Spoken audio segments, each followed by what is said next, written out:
Assalamualaikum warahmatullahi wabarakatuh. Sebelumnya, baiknya kita berterima kasih kepada Allah Subhanahu wa taala yang telah memberikan rahmat dan karunia-Nya kepada kita semua sehingga kita dapat berkumpul melihat video ini dan saya sendiri dapat mempresentasikan PPT saya dengan sehat walafiat.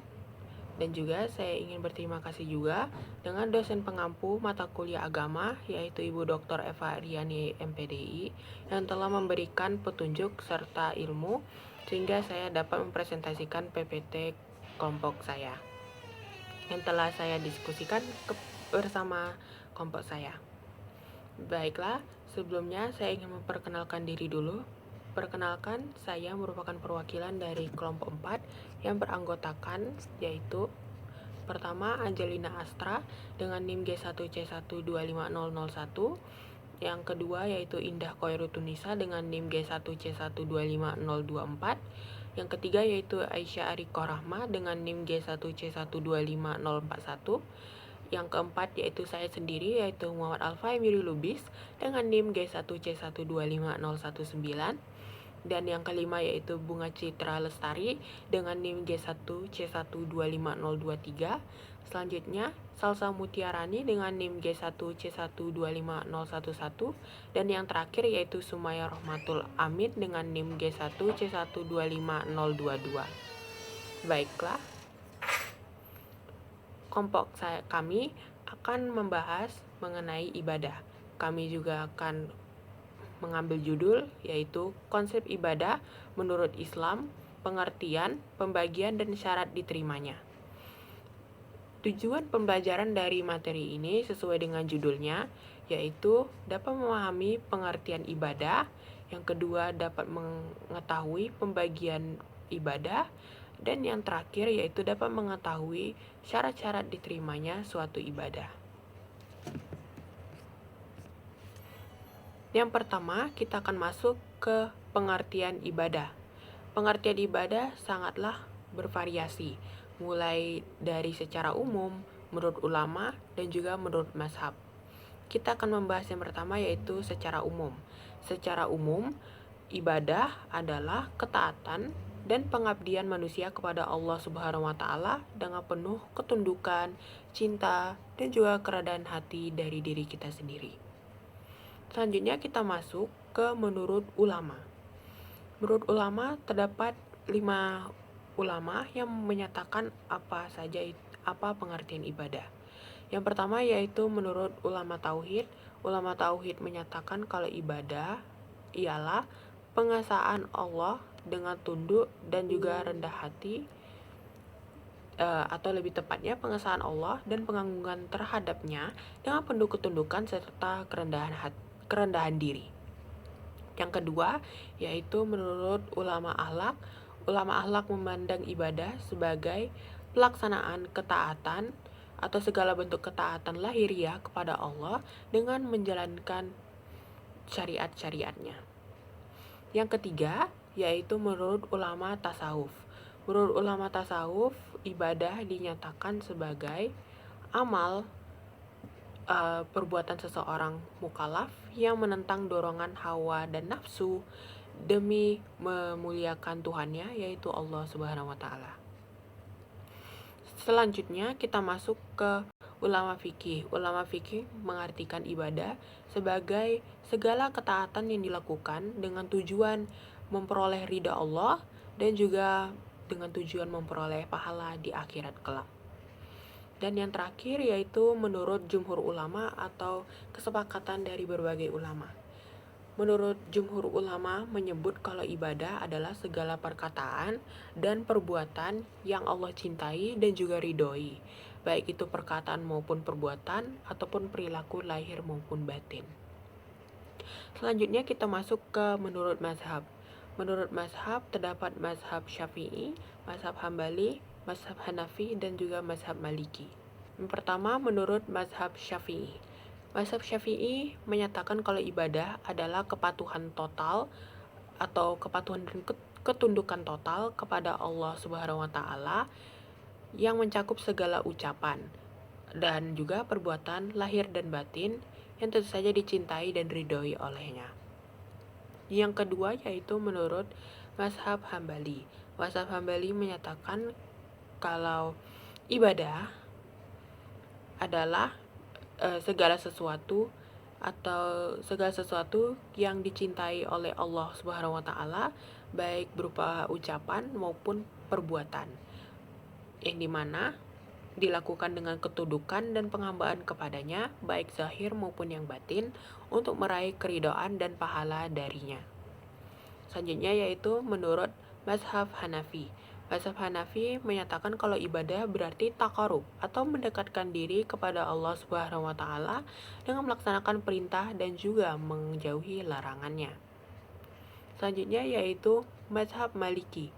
Mazhab Maliki menyatakan kalau ibadah adalah ketundukan dan ketaatan total kepada Allah Subhanahu wa taala dengan tujuan meraih ridha Allah Subhanahu wa taala. Baik, dari pengertian-pengertian yang setelah saya sampaikan, kita bisa dapat menyimpulkan apa itu pengertian ibadah. Dari penjelasan di atas, dapat ditarik kesimpulan bahwa ibadah merupakan wujud ketaatan dan pengabdian manusia kepada Allah Subhanahu wa taala, disertai pengesaan kecintaan yang mendalam serta kerendahan hati di hadapannya. Ibadah bukan hanya tertanam dalam hati, tetapi juga diekspresikan melalui ucapan dan tindakan nyata sebagai cerminan kepatuhan dan kasih sayang kepada Allah Subhanahu wa taala. Baik. Kita lanjut ke pembagian ibadah. Ibadah pada dasarnya terbagi menjadi dua jenis utama, yaitu ibadah mahdah dan ibadah ghairu mahdah. Baik, saya akan menjelaskan pertama yaitu ibadah mahdah. Sebelum saya memasuki poin-poinnya, saya ingin memberikan apa itu pengertian ibadah mahdah. Ibadah mahdah adalah ibadah yang tata cara, perintah, dan larangannya sudah ditentukan secara jelas dalam syariat, tanpa boleh ditambah ataupun dikurangi.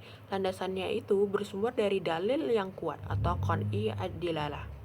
Jadi dari 3 poin di ibadah mahdah sesuai PPT kami, yang dimana tata caranya sudah ditentukan syariat, yang dimana kita tidak boleh menambah ataupun menguranginya, karena landasannya itu sudah berasal dari dalil yang sangat kuat.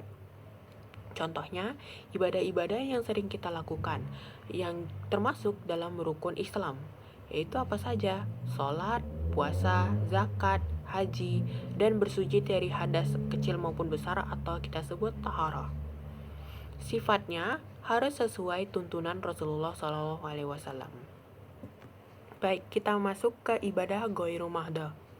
Apa sih perbedaannya dengan ibadah mahdah? Ibadah ghairu mahdah adalah bentuk ibadah yang tidak memiliki aturan. Berbeda dengan ibadah mahdah yang sudah memiliki aturan, ibadah ghairu mahdah adalah ibadah yang tidak memiliki aturan. Tidak ada aturan pelaksanaan secara baku, sehingga bisa diatur sesuai kondisi dan kebutuhan manusia, asalkan nilai ibadahnya tetap terjaga. Jadi dapat kita bisa lihat di poinnya, kalau ibadah ghairu mahdah adalah ibadah yang tidak ada aturan bakunya, tergantung niat dan syariat umum. Namun, asalkan nilai ibadahnya atau terdapat nilai positif yang terdapat dalam ibadah tersebut, sehingga nilai ibadahnya tetap terjaga dan mendapatkan pahala. Contohnya apa? Contohnya seperti bekerja, menuntut ilmu, menolong sesama, dan menjaga lingkungan. Contohnya saja seperti anjuran berdagang dengan cara halal dan bersih, serta larangan melakukan transaksi yang mengandung penipuan, kecurangan, atau unsur ketidakjelasan atau gharar. Sifatnya, selama tidak dilarang syariat, bisa bernilai ibadah. Jadi, dapat disimpulkan kalau ibadah ini juga merupakan wujud pengakuan seorang hamba bahwa dirinya hanyalah makhluk yang lemah, fana, dan tak berdaya. Karena itu, beribadah kepada Allah menjadi jalan untuk memohon kekuatannya, meraih rahmat dan kasih sayangnya, sekaligus menyucikan jiwa dari segala bentuk kekotoran. Jadi, ibadah ghairu mahdah lebih berhubungan dengan aktivitas-aktivitas kehidupan sehari-hari kita, yang dimana lebih dominan terhadap perbuatan-perbuatan baik yang sering kita lakukan, yang tentu saja ternyata menghasilkan suatu ibadah dan juga menghasilkan pahala. Baiklah, kita akan memasuki ke syarat diterimanya ibadah. Syarat diterimanya ibadah itu secara umum ada dua, yaitu ikhlas dan ittiba. Pertama, kita akan memasuki ke ikhlas. Ikhlas, kalau kita secara umum, yaitu kita berikhlas. Yang dimana maksudnya itu adalah niat ibadah yang murni ditujukan hanya untuk mencari ridha Allah tanpa mengharapkan pujian, imbalan duniawi, ataupun pujian dari manusia. Yang dimana kita itu tidak mengharapkan imbalan.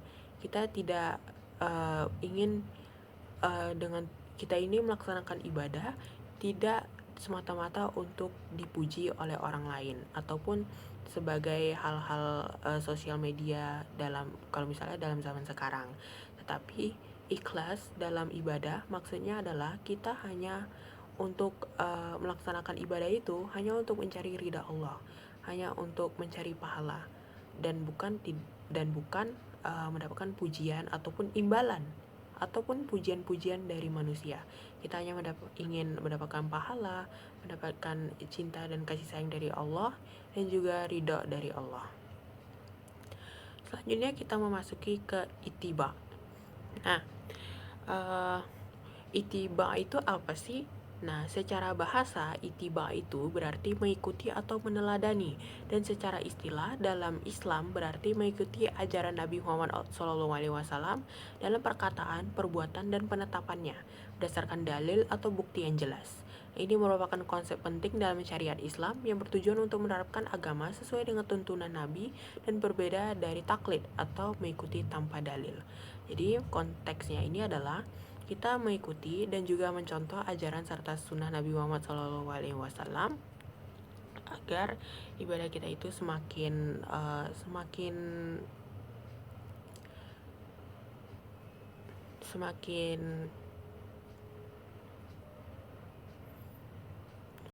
bagus lah ya pokoknya,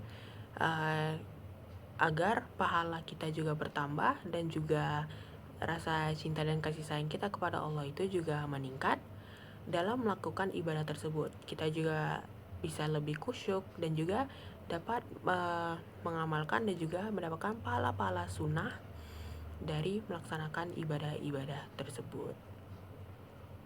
Baik, oke, kita sudah sampai di akhir presentasi. Akhir kata, saya mohon maaf jika ada kesalahan kata dalam penyajian materi kali ini. Saya ucapkan terima kasih. Wassalamualaikum warahmatullahi wabarakatuh. Sampai jumpa.